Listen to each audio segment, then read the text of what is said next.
Недостроенная многоэтажка в Золотуде после того, как здесь в 2013 году обрушилась крыша магазина «Максима», где погибло 54 человека. Судьба этого дома вызывала много вопросов. Сносить его или нет? Насколько он вообще должен здесь находиться и безопасен ли он? Было принято решение не сносить, но дом долгое время оставался незавершенным и даже был признан развалиной. Но теперь у здания появился новый владелец, и его ждет реконструкция. Здание купила латвийская компания PR20 за 2 миллиона евро. Вложить в реконструкцию здания планируют 11 миллионов. Paredzēts, ka būs aptuveni 130 labi iekārtot dzīvokļi. Pārsvarā tie būs tādi no 2 līdz 4 stāvu dzīvokļi. Ir plānot visus mēbelētus, jau tāda pēc pieredzes ir vieglāk izīrēt. Būs konstrukcija pastiprināšana, jauni inženieru tīklu nomaiņa, kur vajadzīga. Fasādē būs pāris risinājumi, kā redzams, kad ir laika gaitā.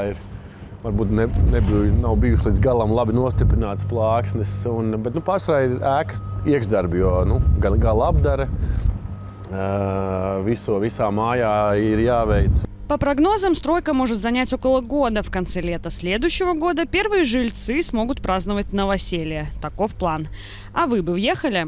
Его пора вообще сносить. Я здесь живу рядом. Когда ветер сильный, прям страшно проходить, все гудит.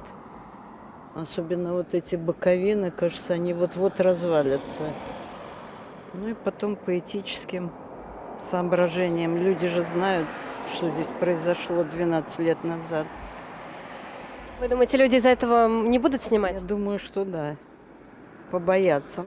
Во-первых, это лично мое мнение, этого здания вообще тут не должно было бы быть. Такой странной, во-первых, архитектурой и с такой отрицательной историей. А почему нет? Пускай люди живут. Если вспомнить историю везде, в любом месте можете найти трагедию. И что теперь? Не строить nigде? Es domāju, mierīgi cilvēki varētu arī šeit īrēt tos dzīvokļus, jo paskatoties apkārt, kāds ir cits mājas stāvokļi, kāpēc gan ne? Manā ieskatā, ka tas ir daudz vērtīgāk visiem, gan apkārtnes iedzīvotājiem, gan arī sabiedrībai kopumā, kad šāda ēka nestāv ilgstoši šādā stāvoklī. Un tieši, man liekas, dodot viņai tādu otru elpu, faktiski, un radot jaunus, kvalitatīvus, mūsdienīgus mājokļus, iegūst tā kā visi. Runājot par ēkas to konstruktīvo elementu, tur ir bijusi tik daudz visas pārbaudes, ka viņa tur ir vairāk kā 100% droša viņa būs. На самом месте трагедии сейчас как раз строят мемориальный парк, который называется «Сад памяти».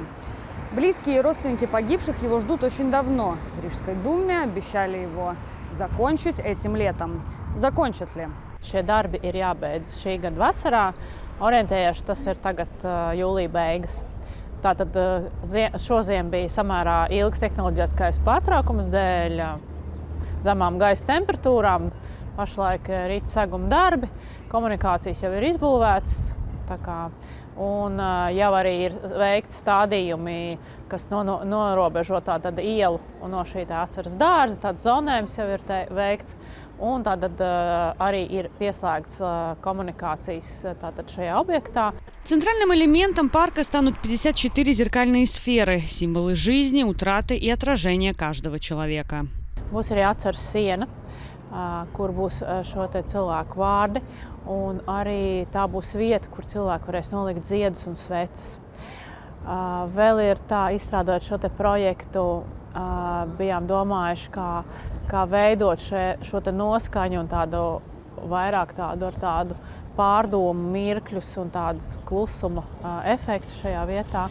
Šeit būs arī tāda ķiršu dārzs, tātad iestādīts šajā pakalnā.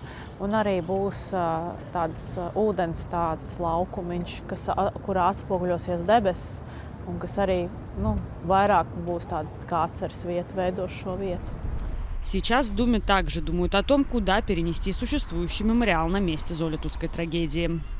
Эмилия Гаспарян, Кришина Слейт и Сэмюэл Десятников с ЛСМ.